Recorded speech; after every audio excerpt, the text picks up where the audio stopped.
Good afternoon. I want to speak today to the unfolding situation in Afghanistan, the developments that have taken place in the last week, and the steps we're taking to address the rapidly evolving events. My national security team and I have been closely monitoring the situation on the ground in Afghanistan and moving quickly to execute the plans we had put in place to respond to every constituency, including the rapid collapse we're seeing now.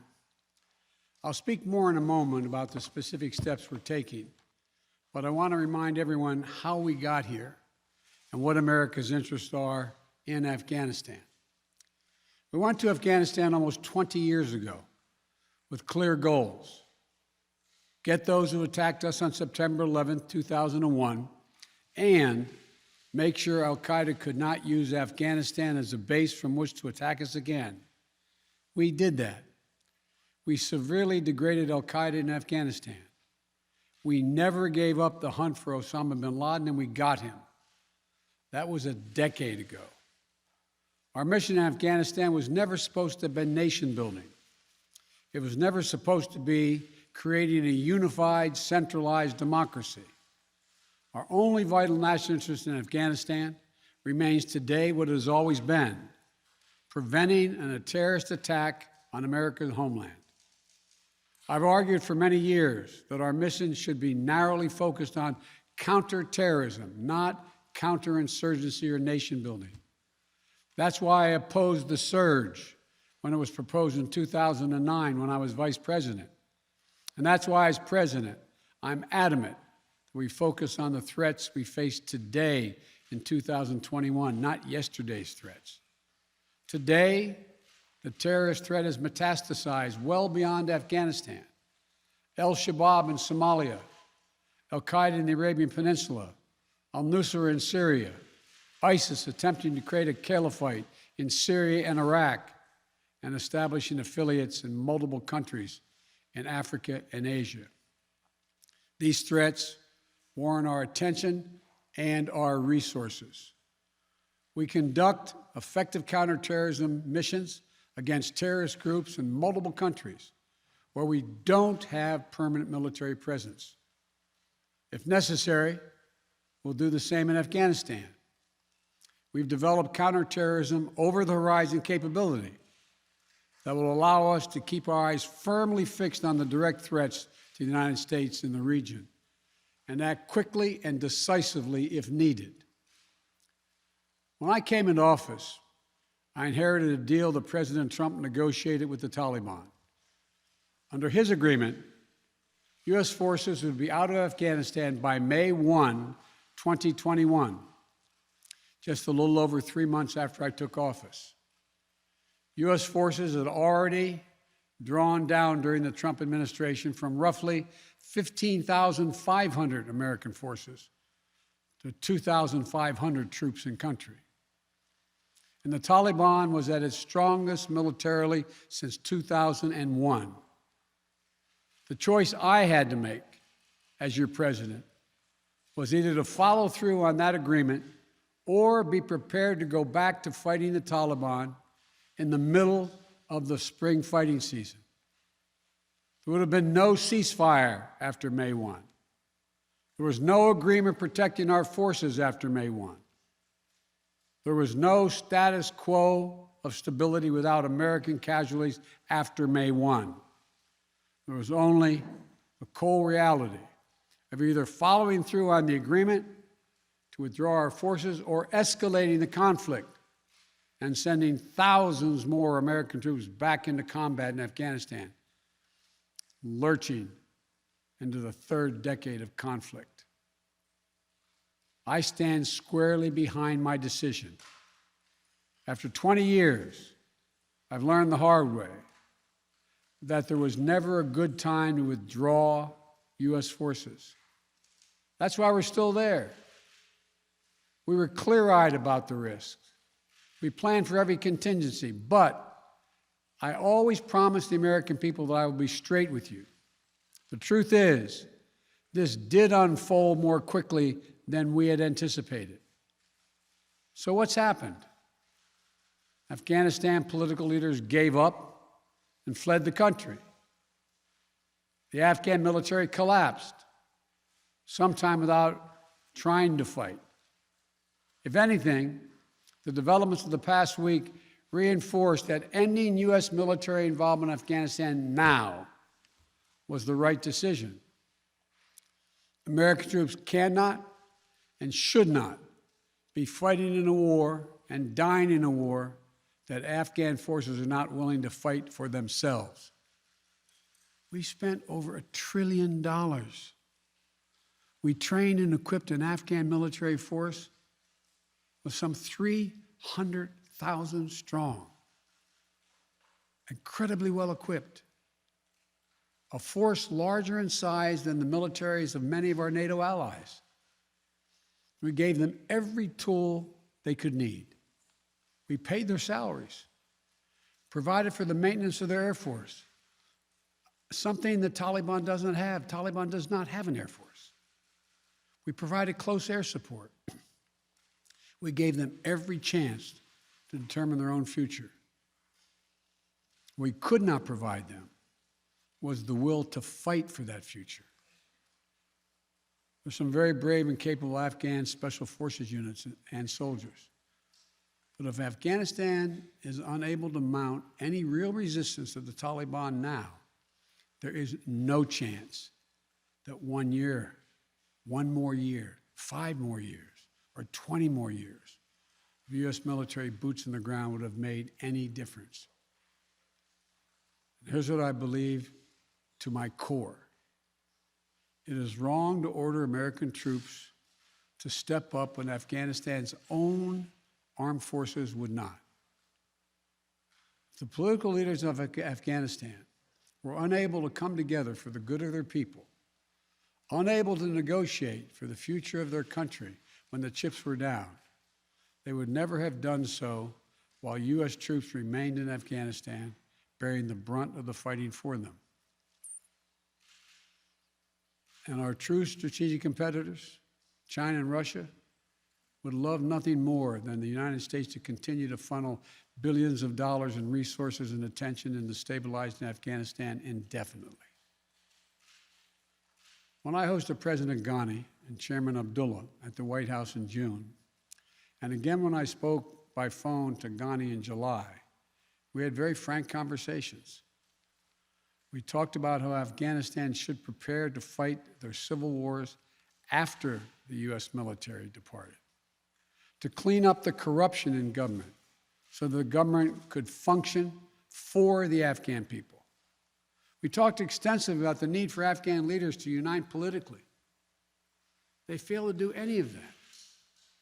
I also urged them to engage in diplomacy, to seek a political settlement with the Taliban. This advice was flatly refused. Mr. Ghani insisted the Afghan forces would fight, but obviously he was wrong.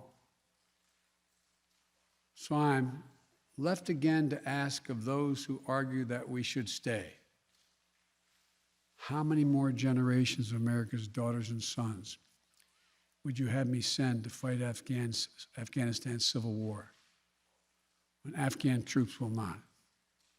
How many more lives, American lives, is it worth? How many endless rows of headstones at Arlington National Cemetery? I'm clear on my answer. I will not repeat the mistakes we've made in the past. Mistake of staying and fighting indefinitely in a conflict that is not in the national interest of the United States, of doubling down on a civil war in a foreign country, of attempting to remake a country through the endless military deployments of U.S. forces. Those are the mistakes we cannot continue to repeat because we have significant vital interest in the world that we cannot afford to ignore. I also want to acknowledge how painful this is to so many of us. The scenes we're seeing in Afghanistan, they're gut-wrenching, particularly for our veterans, our diplomats, humanitarian workers, for anyone who has spent time on the ground working to support the Afghan people. for those who have lost loved ones in Afghanistan, and for Americans who have fought and served in the country, serve our country in Afghanistan. This is deeply, deeply personal. It is for me as well. I've worked on these issues as long as anyone. I've been throughout Afghanistan during this war, while the war was going on, from Kabul to Kandahar to the Kunar Valley. I've traveled there on 4 different occasions. I met with the people. I've spoken to the leaders. I spent time with our troops. And I came to understand firsthand what was and was not possible in Afghanistan. So now we're focused on what is possible. We will continue to support the Afghan people. We will lead with our diplomacy, our international influence, and our humanitarian aid. We'll continue to push for regional diplomacy and engagement to prevent violence and instability. We'll continue to speak out for the basic rights of the Afghan people, of women and girls, just as we speak out all over the world. I've been clear, the human rights must be the center of our foreign policy, not the periphery. But the way to do it is not through endless military deployments. It's with our diplomacy, our economic tools, and rallying the world to join us. Now, let me lay out the current mission in Afghanistan. I was asked to authorize, and I did, 6,000 U.S. troops to deploy to Afghanistan for the purpose of assisting in the departure of U.S. and allied civilian personnel from Afghanistan, and to evacuate our Afghan allies and vulnerable Afghans to safety outside of Afghanistan. Our troops are working to secure the airfield and to ensure continued operation of both the civilian and military flights. We're taking over air traffic control. We have safely shut down our embassy and transferred our diplomats. Our diplomatic presence is now consolidated at the airport as well. Over the coming days, we intend to transport out thousands of American citizens who have been living and working in Afghanistan. We'll also continue to support the safe departure of civilian personnel, the civilian personnel of our allies who are still serving in Afghanistan. Operation Allies Refugee, which I announced back in July, has already moved 2,000 Afghans who are eligible for special immigration visas and their families to the United States. In the coming days, the U.S. military will provide assistance to move more SIV-eligible Afghans and their families out of Afghanistan. We're also expanding refugee access to cover other vulnerable Afghans who worked for our embassy. U.S. non-governmental agencies, or U.S. non-governmental organizations, and Afghans who otherwise are at great risk, in U.S. news agencies. I know there are concerns about why we did not begin evacuating Afghans civilians sooner. Part of the answer is some of the Afghans did not want to leave earlier, still hopeful for their country. And part of it because the Afghan government and its supporters discouraged us from organizing a mass exodus to avoid triggering, as they said, a crisis of confidence.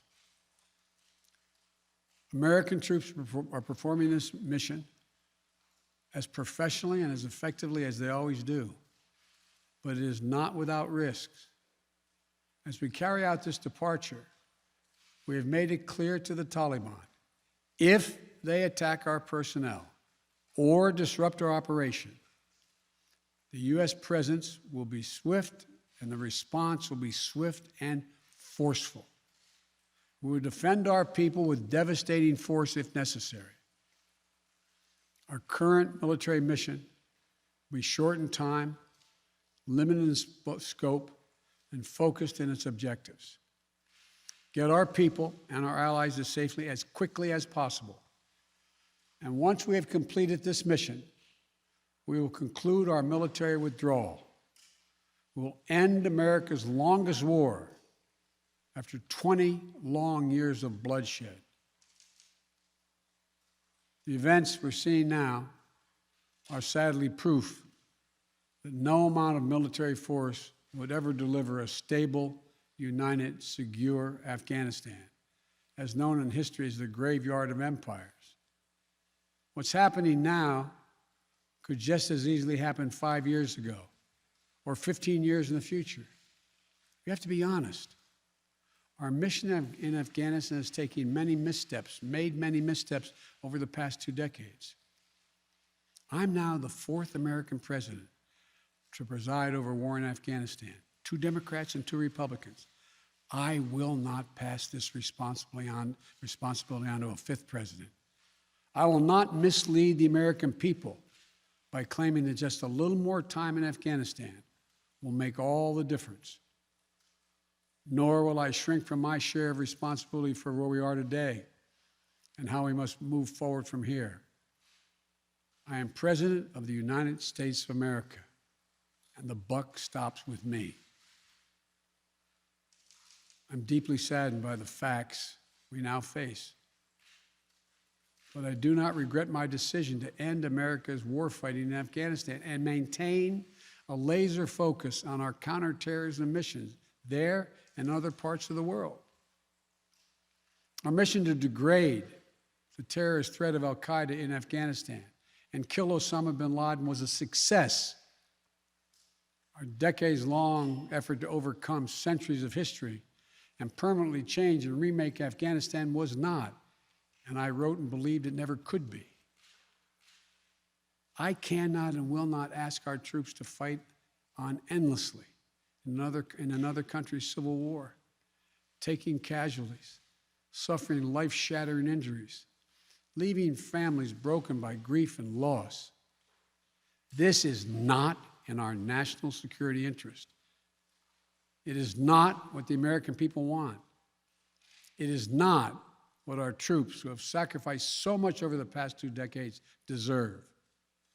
I made a commitment to the American people when I ran for president that I would bring America's military involvement in Afghanistan to an end. While it's been hard and messy, and yes, far from perfect, I've honored that commitment. More importantly, I made a commitment to the brave men and women who serve this nation that I wasn't going to ask them to continue to risk their lives in a military action that should have ended long ago. Our leaders did that in Vietnam when I got here as a young man. I will not do it in Afghanistan. I know my decision will be criticized, but I would rather take all that criticism than pass this decision on to another president of the United States, yet another one, a 5th one, because it's the right one, it's the right decision for our people, the right one for our brave service members who risk their lives serving our nation, and it's the right one for America. Thank you. May God protect our troops, our diplomats, and all brave Americans serving in harm's way.